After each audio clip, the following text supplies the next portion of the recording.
Hey folks, today we are going to talk about how does the stream intelligence from SAP works with no code approach.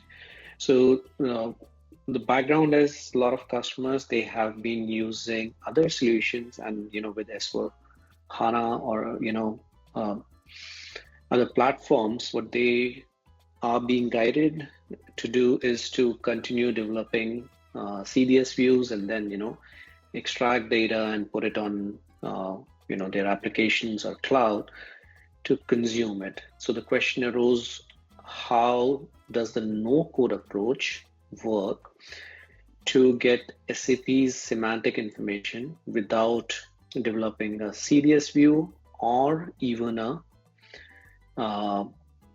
any kind of development on SAP side or on the application side. So that's what we are going to see. And then there was another question from a partner. How do we see the underlying data so that we can build our own intelligence and automation on top of it? So that's, we'll dig a bit into that topic as well. All right, let's get going. First, we'll see how we can get any kind of intelligence from S4 HANA or really any other SAP system without writing any piece of code.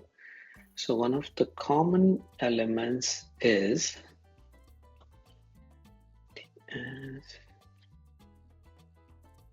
all the reports, etc., which have already been provided by SAP, right?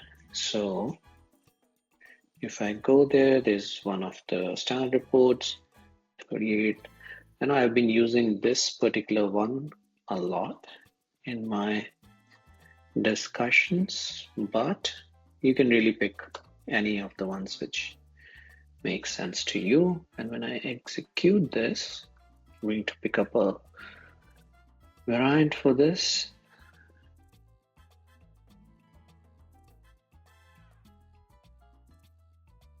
Go to variants, get the variant. So I saved a variant. That's how usually people are running their reports. And when I execute this in my S4 HANA system, I get this output, right? Now, interestingly, we'll see how we can get the same output on my application. Right now, I'm using Power BI, but it could be Tableau or your Excel or Power Apps, whatever application you're using.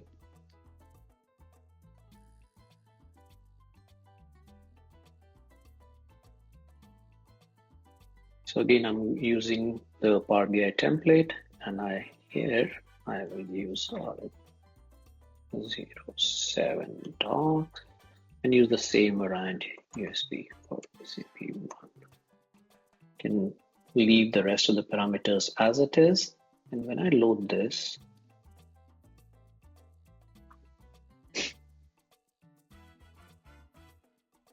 it goes and first checks for my authorization and authentication with SAP. So I'm logging into my SAP and getting authorized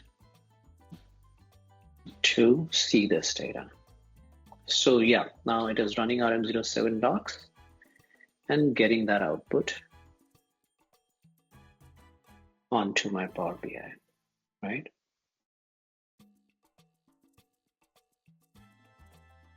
So we selected a Q&A, but if I want to see this data, it is basically the data from my RM07 docs report, which is the materials movement report, right? Now, if I needed to switch to something else, let's say another report on SAP side, let's say we are going to use the sales report VA05, which if you know is report code is SD sales document view, and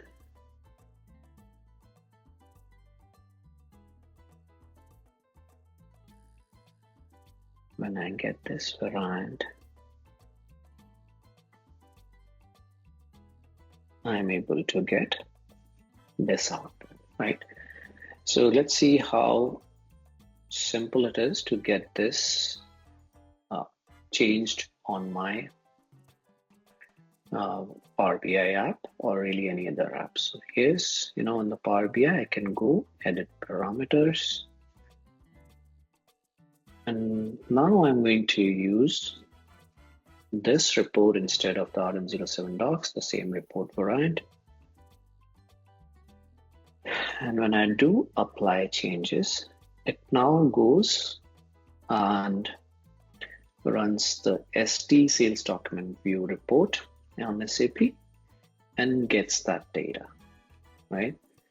The other thing which you will notice is it remembered my credentials from last time. So I don't have to, enter the credentials all over again. I am just going to get the data for this report, which I'm authorized to see. So now this is, if you see, now all of this is sales document data, not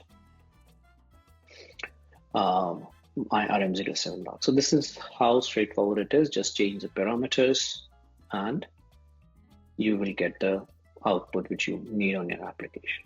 Now, one of the partners, they wanted to go one step ahead and see how they can build their own automations on top of the data which we are getting. So they wanted to see, what's the output. So, digging a bit deeper now, this is the output which we get for the RM07 docs report. So as you will see, this is the